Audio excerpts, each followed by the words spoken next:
get a, there we go. I have to correct these things before I come in, but I can't. I wanted to talk a little today. I wanted to just stop by and say hello to everybody. And hello, Mgtows. Hello, everybody in Mgtow. I noticed something as of late, and it was kind of disturbing to me because we almost had it defeated, and that's the old shame is back with the new dress. Them old shaming tactics that they did. I don't know if it ever left, but it's come back. It's got a new face, and it looks a lot like the old face. And at a certain point in Mgtow, nobody did that to us anymore because they kind of knew that we were gonna say, "Well, you're just trying to shame us." That's duck, that's water off a duck's back, But with time, everything will resurface because of the age of the people or the emotional intelligence or anything like that comes in. You will have a brand new crowd that comes through, a brand new set of youngsters, a brand new set of people that are guiding them, and a brand new set of feminists, of leaders, and a brand new look to look at and everything. So with that brand newness, they talked about the Dunning-Kruger effect. With that lately, with that brand newness, they're gonna not realize that they don't know it all, that they haven't been through it. There's gonna be some things that they have to work through and be experienced in what they're doing. And that calls for failure. Lack of experience will call for a certain amount of failures, like making the light bulb. Edison had to make the light bulb how many times before he got it right, before he found that tungsten carbide, So with that, we're going to get the old buffing up on the old, some old Mgtow, where how we dealt with shaming tactics it would be kind of important for the youngsters around if they want to do that, and they just kind of take a look at that and how to handle it. And it's just a few little things that they need to know about what to say afterwards. But yeah, with my theory on men aren't fathers and stuff like that, I'm going to get a lot of those complaints that I'm just a deadbeat dad. I'm just a shameful person because I'm not doing what they want me to do, even though I'm not in that situation where it would call for me to do what they want. I have no children around here. That portion of my life is long gone and done, and I'm glad about it. Once you grow through these things, you get to see it from a different side and a different aspect, and you get to see what would have worked and what would have not worked. You got hindsight, and hindsight is valuable. But with the new people coming in, they'll use all those shaming tactics, like, you're just a deadbeat dad and you're this and that. No, I'm just a regular guy that lives out here. There's no children around here. There's no wife or ex-wife or anything else anymore. That portion of my life came to a close. So trying to shame me with that is like, geez, that is so immature. That is so immature. And I wanted to talk about having philosophy in Mgtow. Once you start reading philosophy and you start working up through philosophy, philosophy is kind of the same way. We have philosophy from the 1700s to 1600s down to the 300. We start talking about. Aristotle and Socrates and Plato, and it works up from there, and Thomas Aquinas and all the great philosophers from there up through the Renaissance, through the age of Romanticism, all through up through history up to now. What it is a building process, and each person builds on the next person, and each person gives a little more light to the philosophy of the next person. We should always take these things for what they can teach us, and instead of taking them as hardened facts, because most of the philosophers from late 1800s through the Reconstruction, even the period of the German Reconstruction after the 7-Day War, which will bring up the Nietzsche. Nietzsche had Nietzsche had a lot of thoughts during that. His youth was from 18 60 to, you know, where he could cognitively look at the world around him and develop as a person. Up to 1871, he had to go through the 7-Day War. He had to go through all those things where the two parties in Germany came together and it made one party, and that party eventually became the Nazi Party, and how those things horribly work when you're reading Nietzsche and you're reading about the Nietzsche's Übermensch, or what Jung would call the Übermensch, or the Overman. Nietzsche talked about the Overman, and Jung talked about the Overman in an immature way. When in the 1940s and 1950s, when Jung talked about the Overman, he would say, "I read it as a child, and this is what I remember of it." And I gave my my theory of you know, the Obermensch, and then I talked about the rat boy and what happens with the rat boy and that, and it's a developing theory, and it goes on. And he took that and he learned from it, and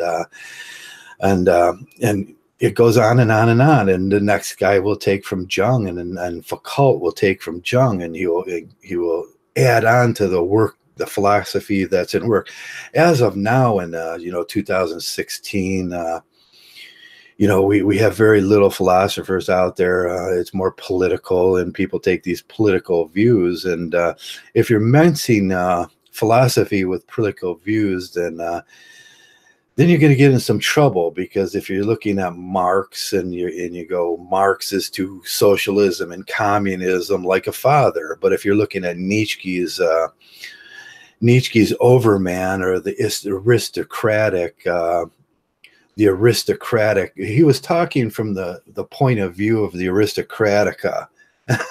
And I use that in a general sense because that's what he perceived, becoming an aristocrat.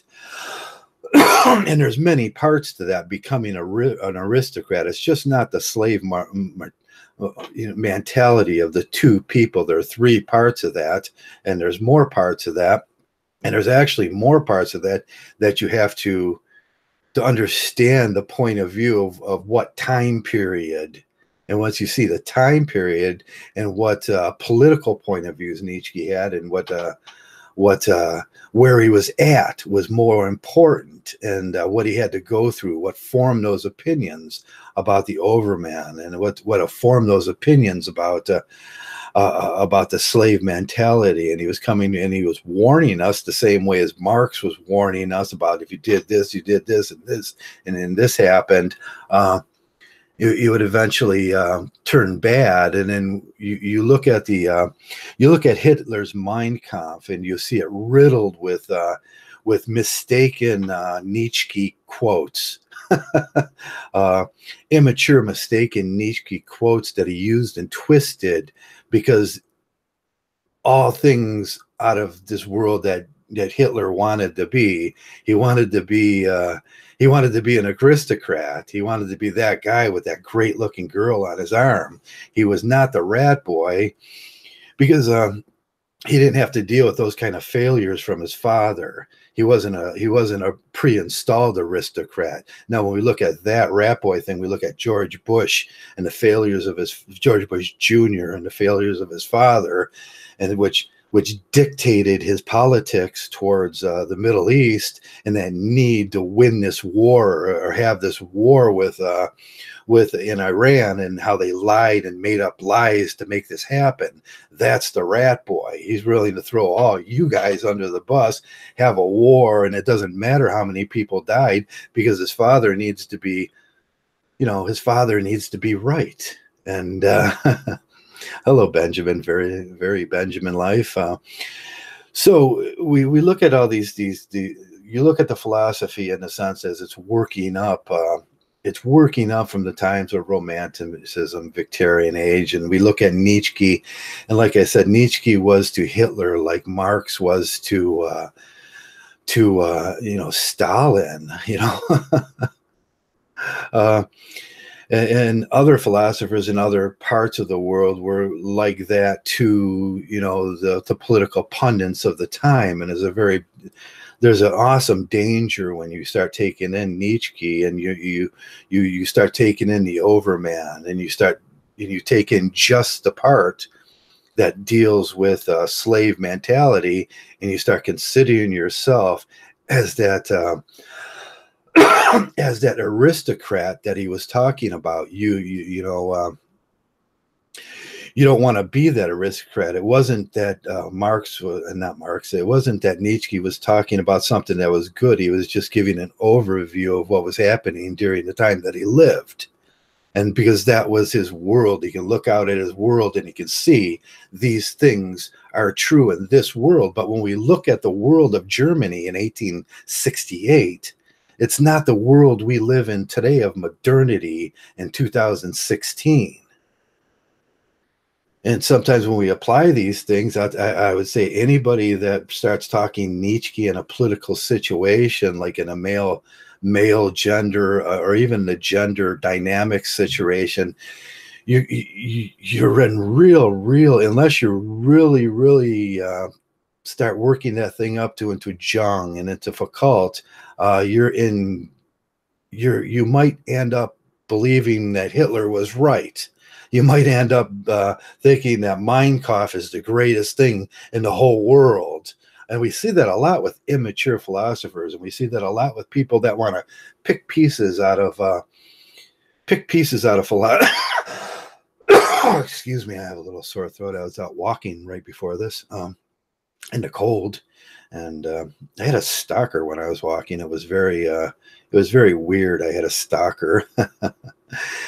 Hey Chewy, hey Mick, and Mgtow, I can't pronounce that. And a very Benjamin Life, and everybody that showed up. This is just kind of an impromptu talk about a few things I wanted to talk about that were bothering me a lot. And I see this a lot in Mgtow, where we start talking about the Ubermensch. We start talking about the overman and how to dominate women and stuff like that. And it kind of blends into the misogynistic philosophy that's come out of anti-feminism. Is Mgtow is just misogyny, and let's embrace that and become the happy misogynist. That's a wrong. Because that's what you will become. That's what will be your life. Battling this, like I always say, battling this thing that's not real, that we draw up in our minds. Battling that dragon. It's like it's you're fencing with a windmill. That's what Don Quixote shit, because for the honor of the princess and stuff like that, and I'll make her, and that's he was going to make her love him, and that's what these men come around and they do. They're going to make these women love them, and that's not how it works in society, and that's not how biologically it works. That's why I'd rather talk about biology, but most of the time they don't want to. I'd rather be an ornithologist than a philosopher. And that's what Marx was saying. Hey, I just want to be an ornithologist here. Because, man, I want to be like Darwin, because that shit's much easier. And there's just truths, and it becomes easy. But how do we get to these truths? And I have to go through this whole philosophical way of thinking in my life so I can get to some truths, and that leads us up to the time we live in now.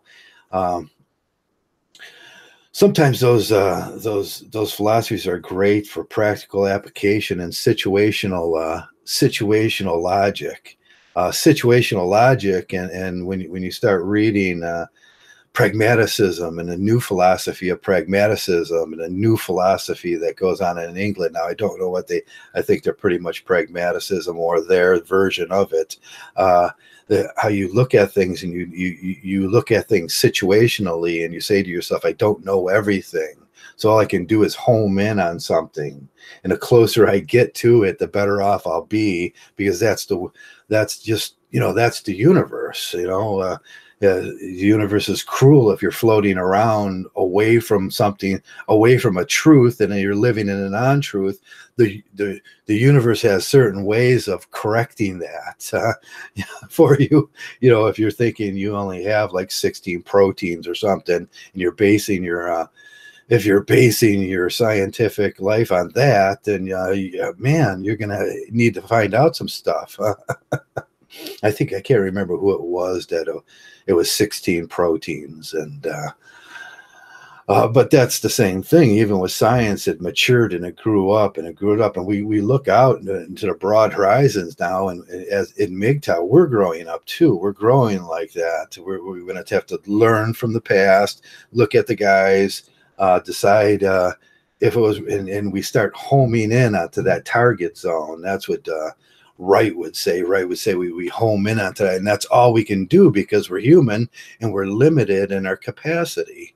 And that's all the big hoopla about the Dunning-Kruger now, and even Dunning, when he was talking, he was saying, sometimes you just say I don't know it all, and it becomes easier. And I don't know it all, and I'm learning as a human being. And the shame about that is, by the time I get closer and closer and closer, I'll get older and older and older, and then I take that with me, and it's like I never existed. Nothing was there, and we can write it down. And that's what I'm thinking about starting to do now: write down the experiences of life, and put that in book form. And even though I probably don't want to read it because I'm so fucking pretty, everybody just hates me.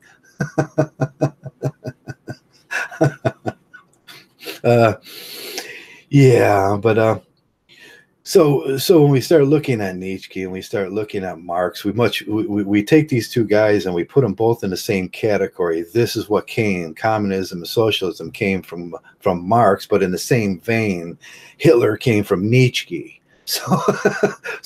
But you're not allowed to say that because it's more of aristocratica is more capitalism. So you're not allowed to say that against the modern capitalist society because they might get their butt hurt and triggered about it.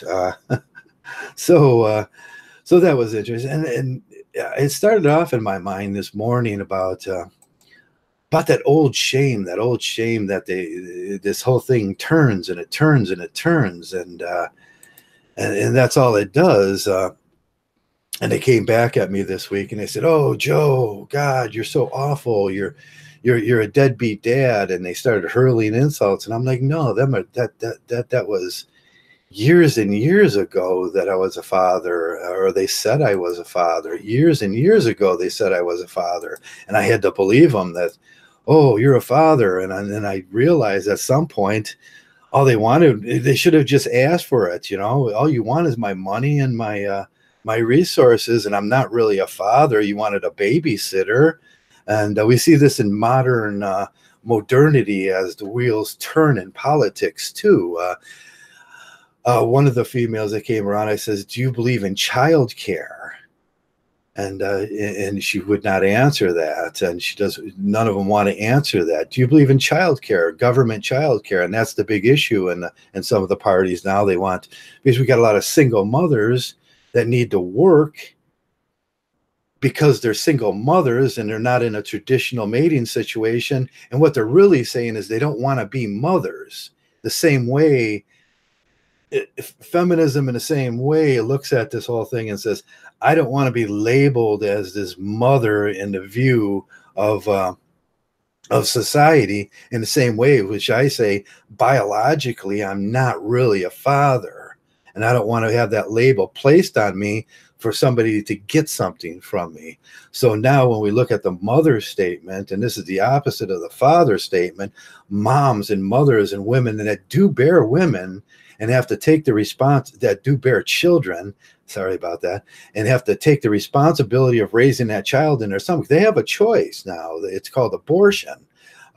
It's called no, I will not open my legs. They have much more choices than men will ever have in their sort of breeding legal situations. And that's why I say I'm not a father. I had no choice in this. But they get the choice of being a mother. They get the choice to abort. They get the choice to say no. No means no. We're not going to have sex. And when they do open those legs, they should very well be in the know that that's an awesome responsibility you're about to take on.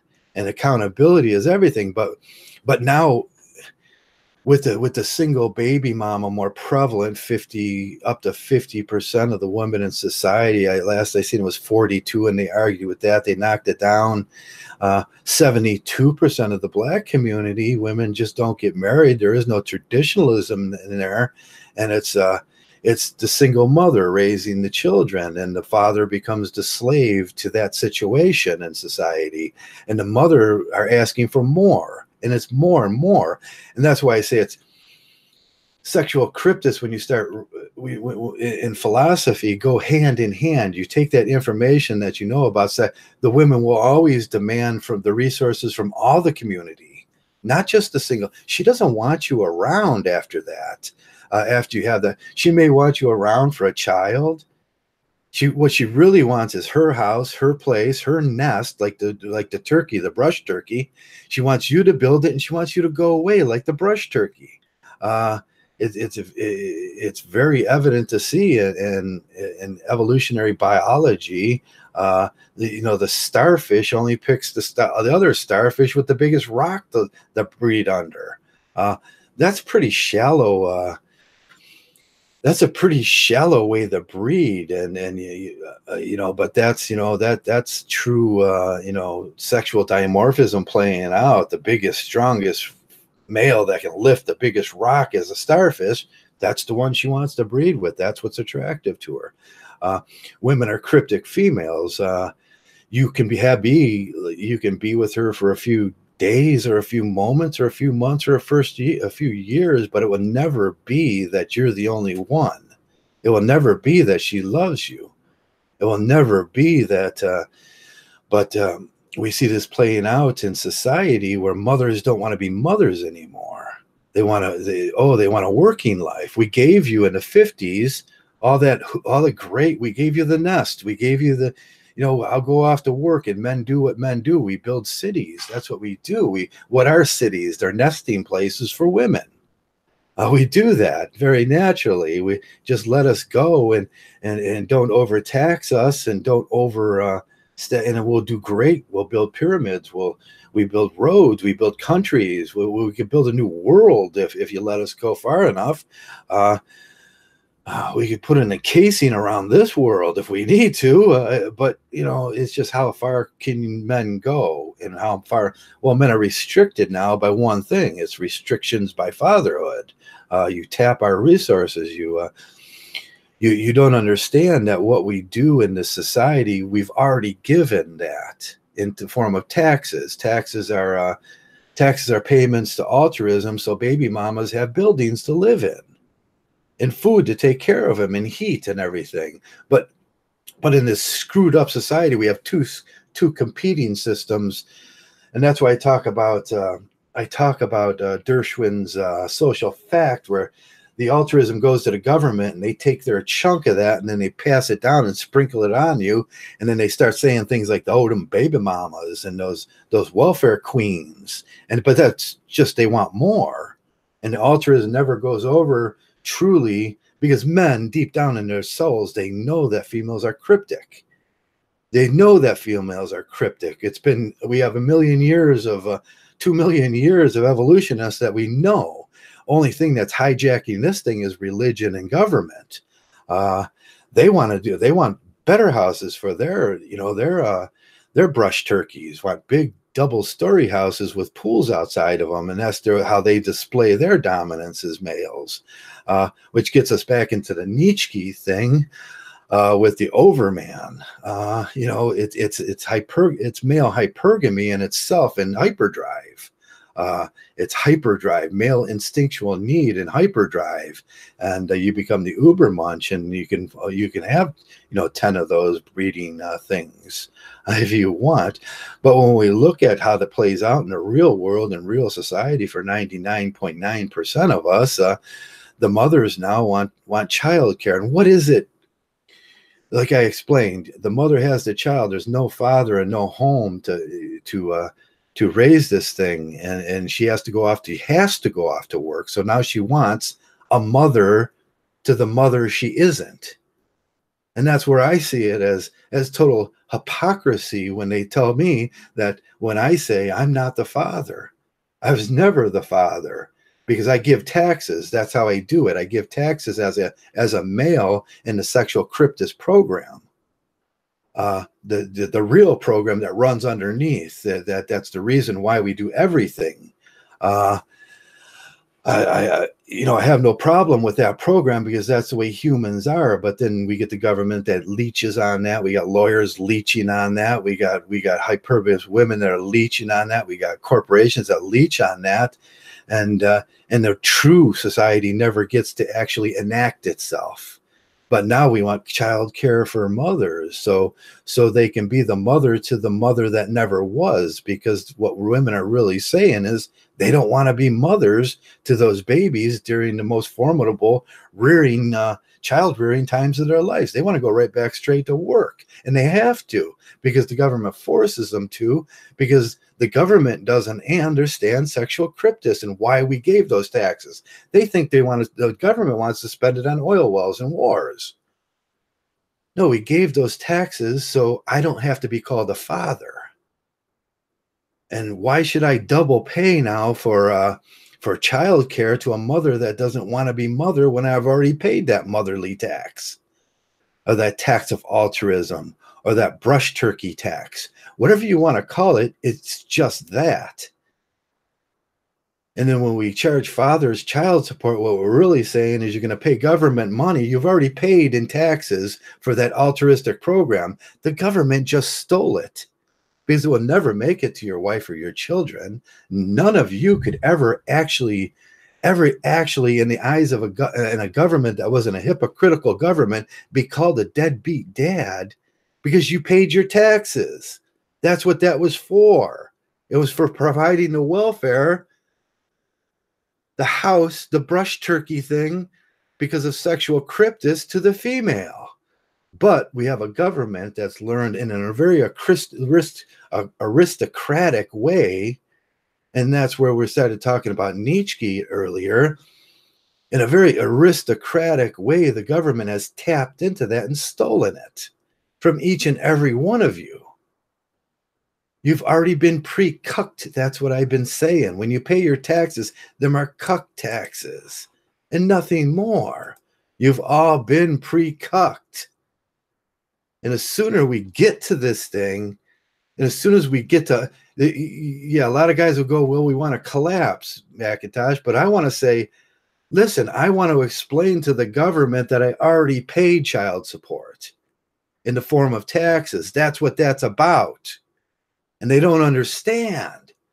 They want to steal that money and use it for war and use it for building whatever the fuck they want to build. Or what they really want to do is give themselves cushy lifestyles in those buildings up here. And they don't have to do the actual work on the field. There's an Irish saying that if you're mating, you're not making hay. And that's where the making hay analogies came from in the 50s and 60s. It's a very Irish thing. It says when a young man is out and they understand it very well, when a young man is plowing the fields, that's what he's doing. That's what I talk about. The very asexual nature of a man when he's not mating is simply asexuality. He's plowing the fields. He's making hay so he can feed his farm animals so they can eat. But if he is mating, he's not making hay. And we have this society now that never-ending mating cycles, and we got half of our society that's not making hay, and we got half of our society that's told that you will be the one, you're the slave that will make the hay.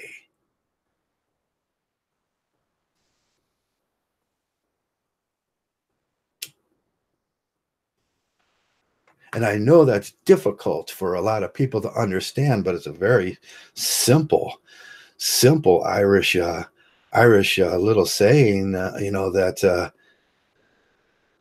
just happens to be true about life. It happens to be true about sexual cryptids. It has to be. It's right on the money with what goes on with people, and so by giving, and it's one of these.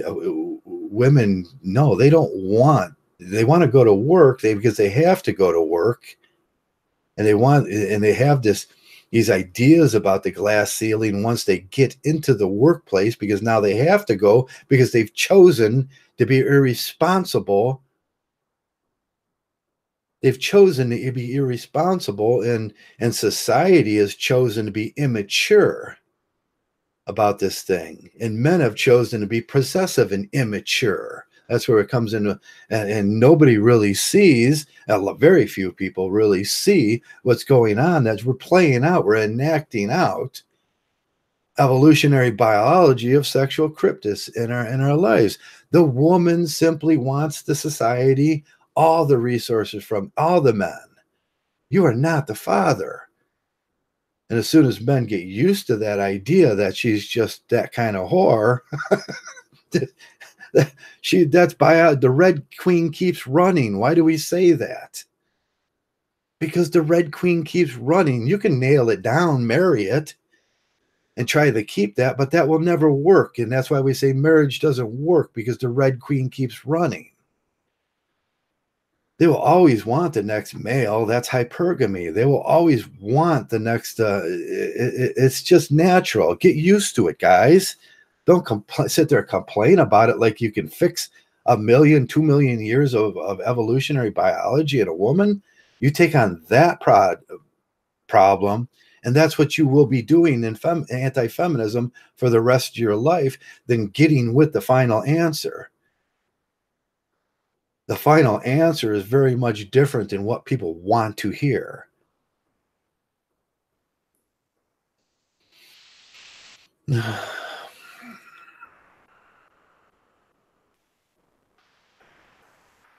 Yeah, taxes are simply altruism that men give so we can house females in these nests. That's all they are. But the government and the social fact of it is the government hijacks our altruism from us. And then the government gives it in trinkle little ways, while on a backhanded way, they're screaming out welfare queens. Well, it would have been much, much cheaper for the males just to give it straight across, and not worry about who's screwing who, right across to the female, and it would be much cheaper for the female to accept it. We could have man's own. When people complain about those areas in England and in our cities what they call man-free zones, those are good. That's society playing out exactly the way it's supposed to be. And by the way, if it plays out in that way, it'll cost us about 2/3 less. It'll cost about 1/3 of what it cost us if we all start working as men together and get this crap. This simping crap. Simping is like toxins to the human soul.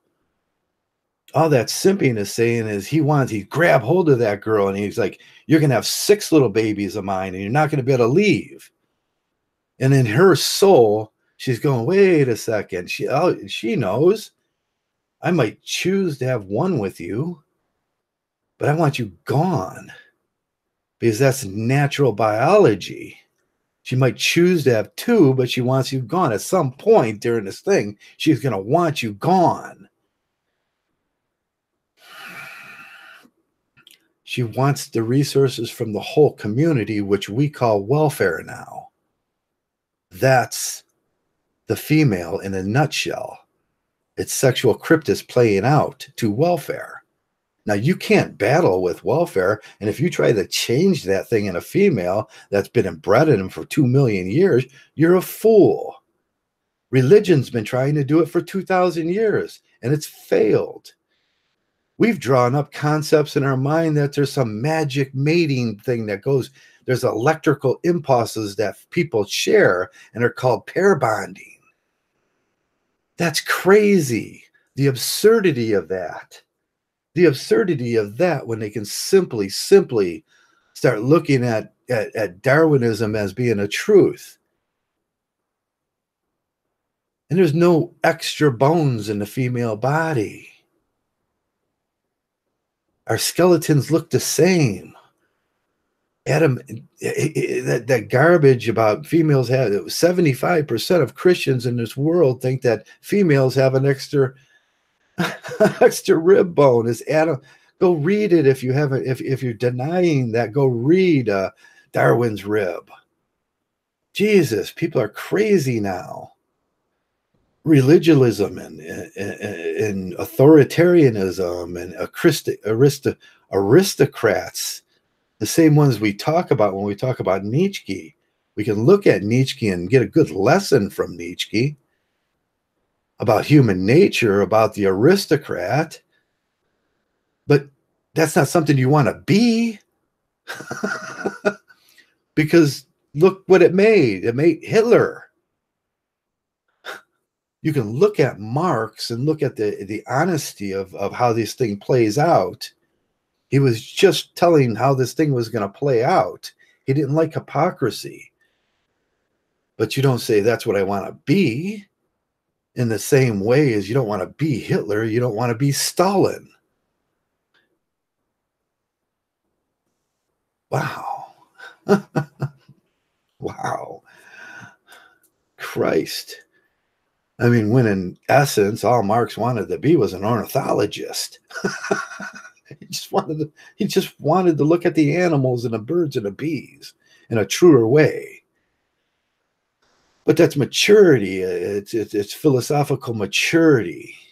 But humans are so philosophically immature when it comes to looking at their biology because of religion that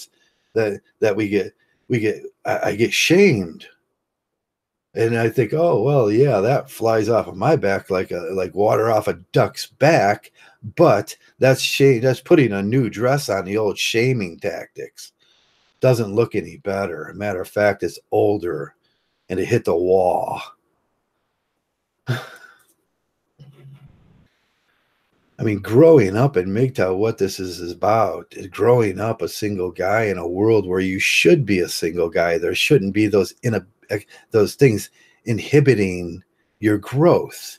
There shouldn't be those barriers inhibiting your growth. I was listening to Tucker the other day, and he was going on about something, and he said there's going to be obstacles in this world as an excuse for something else the liberals were saying.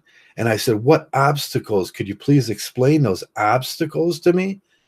Because are those the same barriers that people talk about? Barriers that keep you from becoming the aristocrat that you should have known, you ass? Boy, I see this coming in ass tartary for spurgology is what we should call modern politics. Both sides are equally as wrong because they simply can't really get in touch with some truths in life, some simple truths. And I think Mgtow is one of those simple truths, but half of the Mgtows now are spurgs, and half of the other 1/4 of those have no clue about why they're even live. It's ridiculous on this planet.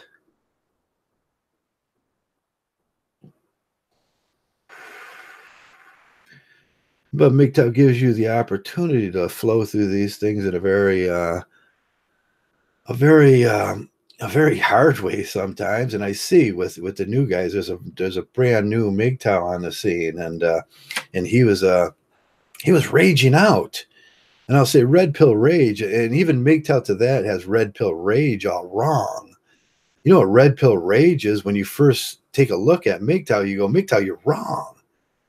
That's what he's doing. He's saying, Mgtow, you're wrong. He's raging out against that. And he may rage out a long time. And he's saying, no, this is wrong, Joe. I am a father. You're wrong, Mgtow. And then as soon as you grow and you start accepting these things and the truth will come, you get better with your life. Red pill rage isn't me talking about this. This is not red pill rage. I'm far removed from red pill rage when I was a new Mgtow, when I was raging out against the Mgtow. That's what red pill rage is, when you rage out against the Mgtow because it's so hard to consume. Them pills look this big. They look this big when you first swallow a few of those, and they're like, oh, it tastes bad. I want to go back to the Matrix. That's what you're raging out against, which is a bad analogy in itself because Matrix means matra, which is the womb, which when you think about it, well, it's a good analogy too, because that's what that is. It's the womb.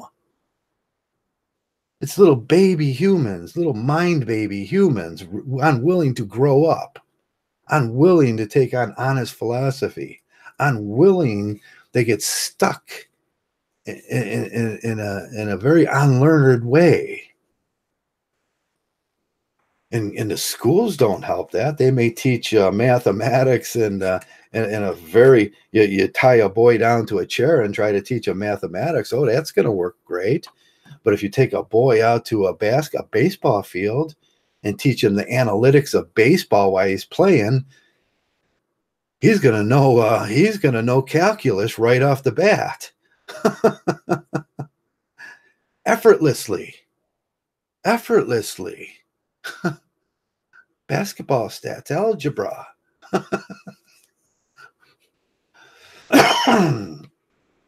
Oh my Lord. I mean, we get 18 years of that kind of teaching. Now, Dewey was the final continuation of philosophy, and where I think philosophy kind of ended when Dewey said, the Dewey School in Chicago said, we're going to teach these kids to experience by having courses like auto tech. And then when we do the auto tech, we can teach them the mathematics of the rotator, the rotor. You know, we can teach them the voltage of the battery. That's all mathematics, and we can teach them milliamps and stuff like that. That was the Dewey School of learning, which they even try to reject today because well, yeah, that original problem that we were talking about is why we pay taxes. We pay taxes because we got baby mamas, that kids that go to school.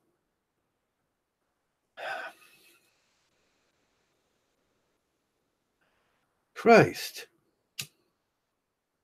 So doesn't it make sense that you want these kids to be better educated? Now, this thing works up in a very natural order, according to Mgtow. But we got a whole blue pill world that still lives in the matra.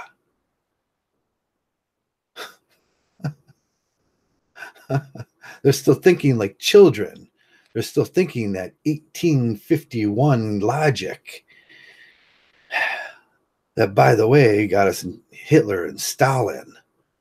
You know, move along. Once you've read those things, they're great. But I'll tell you what, once you start reading Jung, it's greater. And once you start reading Foucault, it gets better. And maybe someday in this modern era of modernity, we'll have an actual philosopher that's idolized because he says something that's true. And I think that truth will rather mimic Mgtow. But as long as we're living in the matra, no, we cannot move along. We haven't learned nothing about traditionalism. We haven't learned nothing.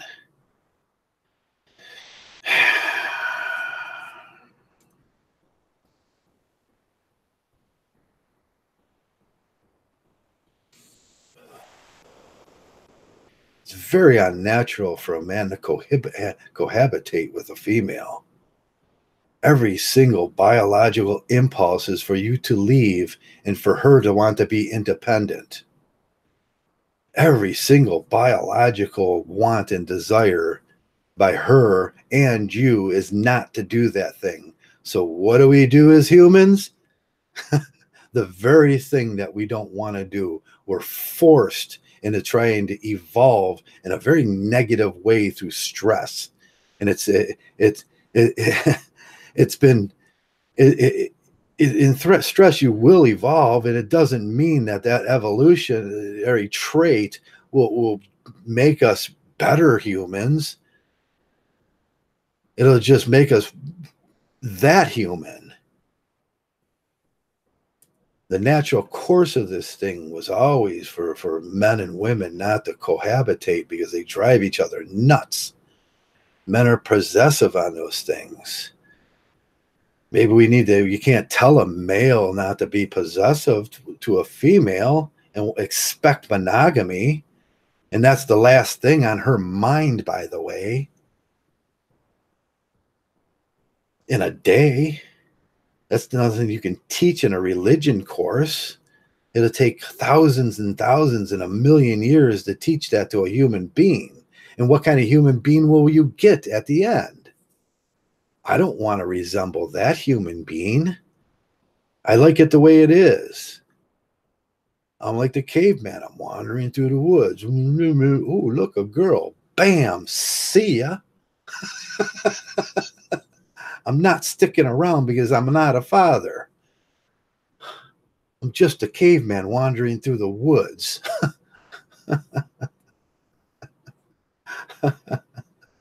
And that's the way it was always supposed to be.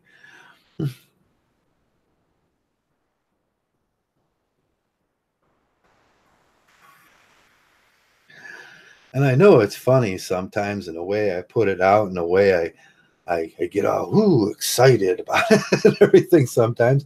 And sometimes I'll just protect a fierce, I'll just project a fiercer Joe, the woo Joe, like the video Sunday. It was like, that was simply an actor trying to trying to sell you something. I was just the actor trying to sell you something. What I was selling you was the truth in a world that tells you lies.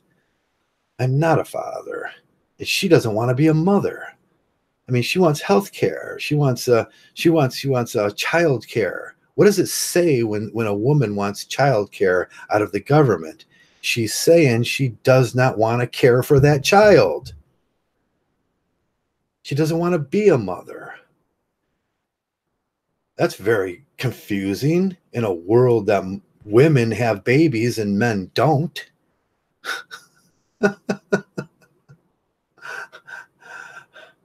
Darwin kind of started preaching on that before he died with artificial selection, but we weren't listening. But it's up to the next generation and the next generation to make these philosophical truities that were true at the time of 1866 when they had a 7-day war in Germany.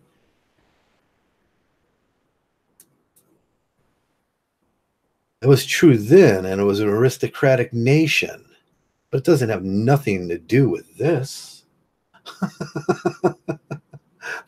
And the Ubermensch, as much as it is that a man would like to think of himself as the dominant male, well, that's going to be hard to do in this society of 6.5 billion people, maybe more, because we have an inability to count them now.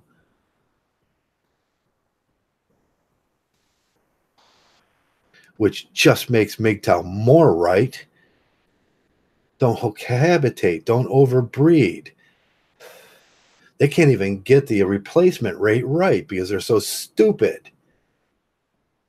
The Chinese had it down to 1.2. Guess what happened? Their society still grew. So it must be lower. Derp. It's 1.68. It's not 2.2.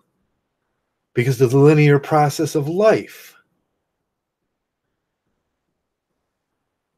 And some people shouldn't breed. When I decided at a young age that I didn't want to be a father, and I knew there was something wrong with that whole thing, it rubbed against me like sandpaper over my teeth.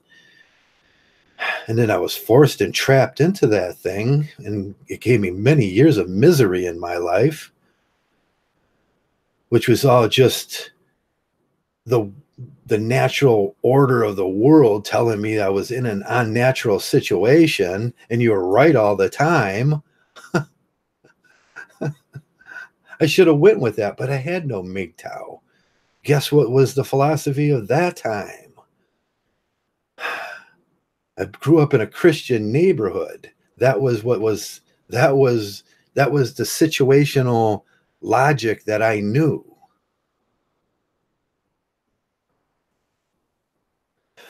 Which was so horrible.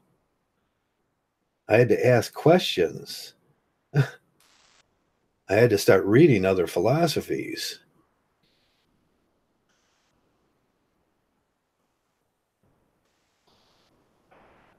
And that'll take a long time. That'll take a long time. But we can condense these things down into single paragraphs. We can. We really can. And make it a lot easier. But we still have that old religion taking hold of you, blah, blah, that doesn't want it introduced into your textbooks in school. Have any of you ever taken a Mgtow course? Nope. A man course? Although women in school, they all pull them away and they get female courses about being females. Of course they do. And I've even seen Health and Human Services give out prenatal courses. And everybody goes, well, that's great, Joe. And I say, think about that word, prenatal. They're teaching women how to sign up to Health and Human Services before they have their babies. Prenatal. Go get a man, get pregnant, drag him through Health and Human Services, and wham! That's our system of taxation at work.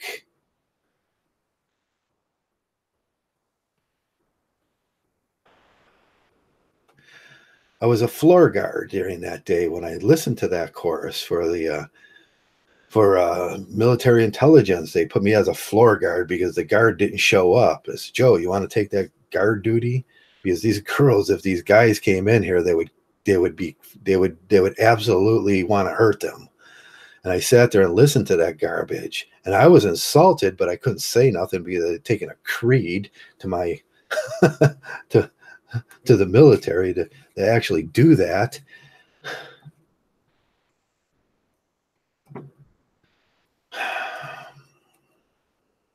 But this thing that we have developed here is very unnatural for men, and it's getting to the point where you can see the gender dynamics playing out in this world, and everybody will have to think like me sooner or later.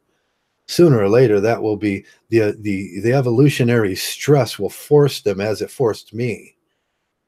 It was evolutionary stress that started making me think out of the box. And there, sooner or later, and there will be war, and there will be hate, and there will be xenophobia, and all those things that come with it. And I'm sure they'll get their zombie apocalypse. That's because humans are stupid. And at the end, the one beetle with the right color shell will walk out, the victor. Because he was better prepared for it. And I like to think that Mgtows are better prepared for that future, that stressful future that will come, because the breeding class, the Matra, the matrix,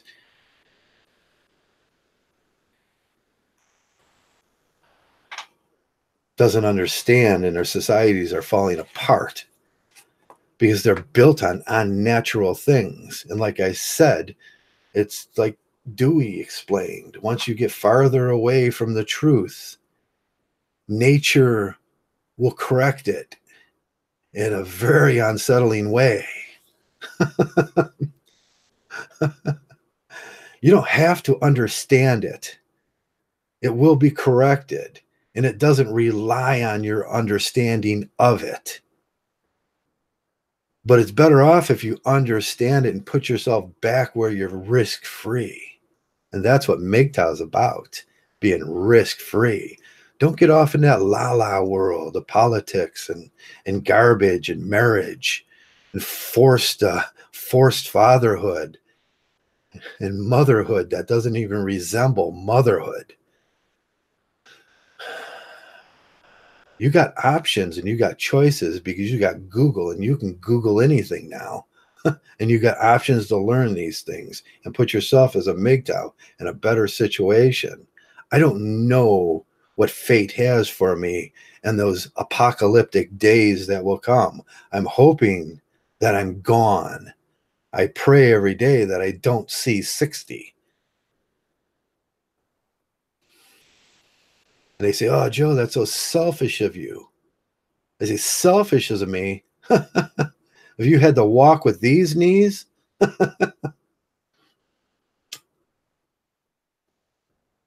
don't want to be an old piece of cabbage stored in an old person's building, getting pumped fluids so somebody can make money off of the storage system can make money off my old body.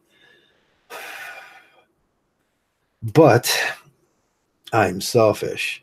That's what they've been telling me all my life. "Joe, you're not suffering enough. You're being selfish." And I believed them for a long period in my life until I said, "You know what? Maybe I'll be selfish once in a while. Maybe I'll think about myself."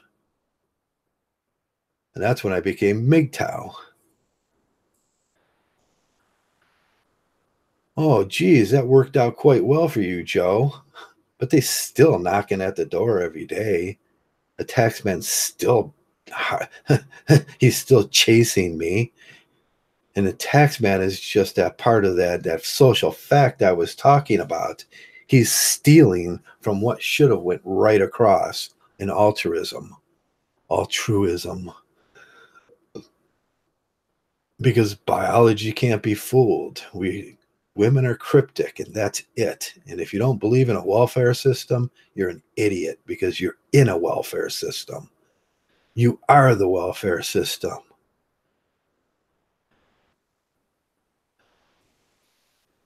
Just don't let corrupt agencies steal from it. And that's what we have to teach politics. But they are the corrupt agency that's stealing it from it.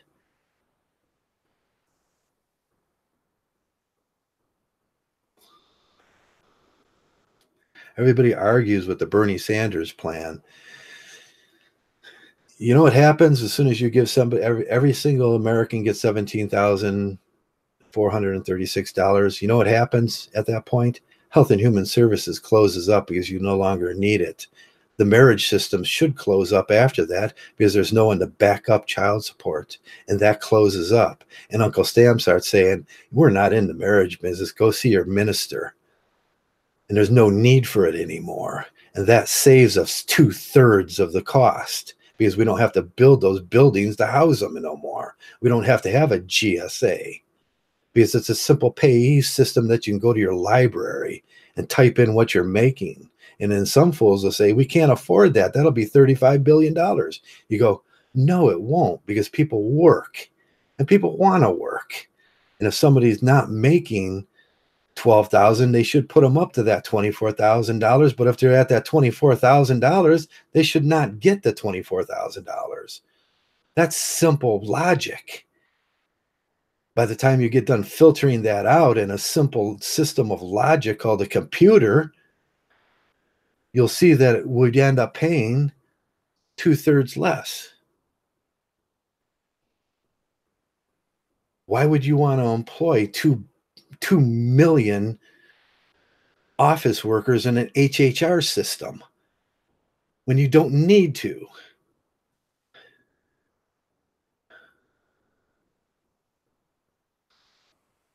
But unless you know how our system works, and unless you're a logical person, you might be one of those idiots that actually think it's going to cost you more.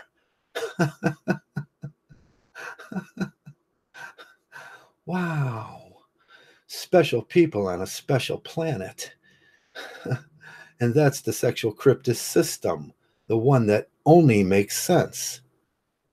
the one that will save this world if we can explain to the people in the Matrix that they're idiots.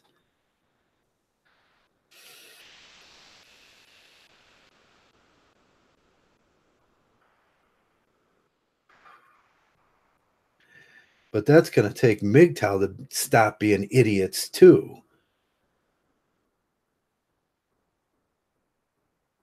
Nietzsche's fun to read, but don't live your life by it, because that leads to Hitler. And you got to progress.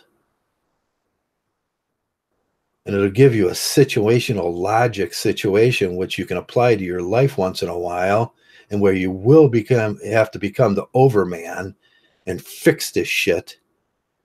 And that's what Mgtow is. We're the overman, that we have to fix this shit.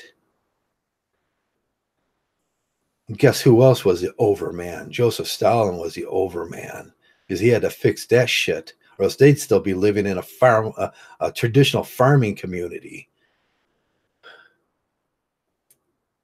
And that's all Marx was explaining. They all had the same philosophies, but we grew up through the 1900s. We start listening to Jung, and he says that's immature, because we have these other things we look at.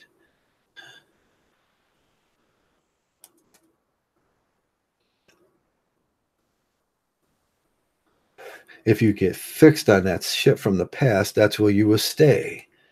Because we live it's 2016 in a world of modernity that doesn't resemble anything that's true. It's an artificial situation, which most people say it's the Matrix. That's scary.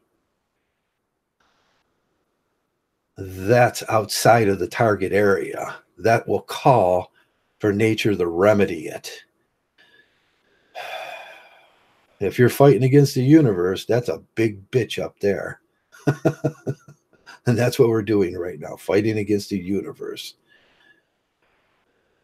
The universe had a very specific plan for you based on so many proteins.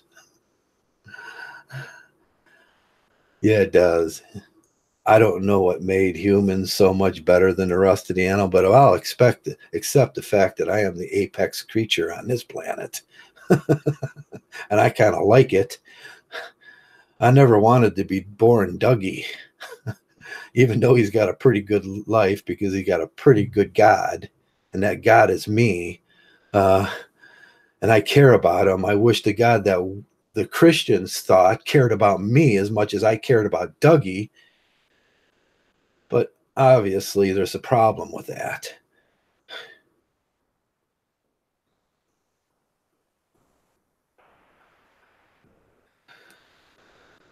So guys,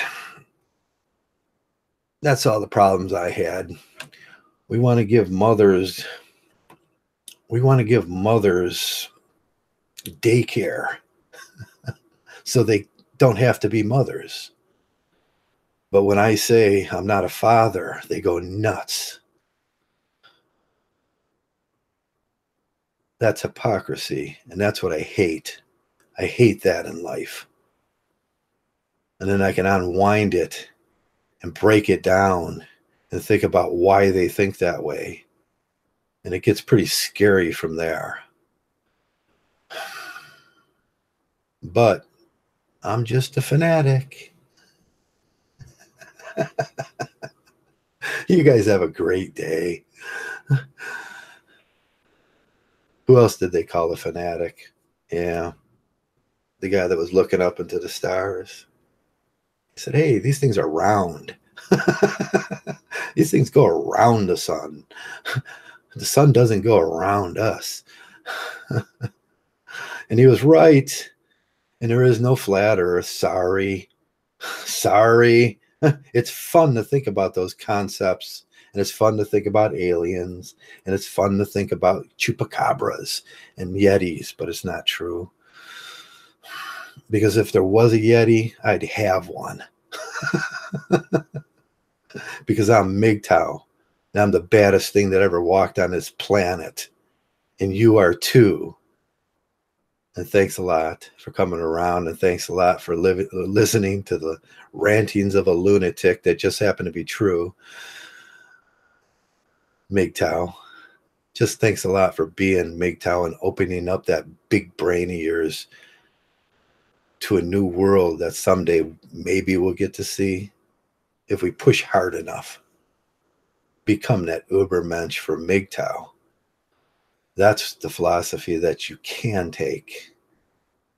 The Overman. You are him. You are the Superman. You are the apex predator on this planet, Mgtow.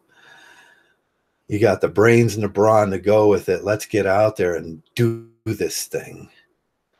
Because I don't like the idea of passing it down to my son in future generations, the ignorance that comes from this world. Most of all, just thanks a lot for being Mgtow, and thanks a lot for being here through this tumultuous period in time where it comes down to a few men. And it's always been that way. But like it always has been, the truth will ring true. And that's you. That's your job, Mgtow. The only way we're going to get out there is for you to accept the fact that you're a Mgtow. And thanks for being Mgtow. Mgtow.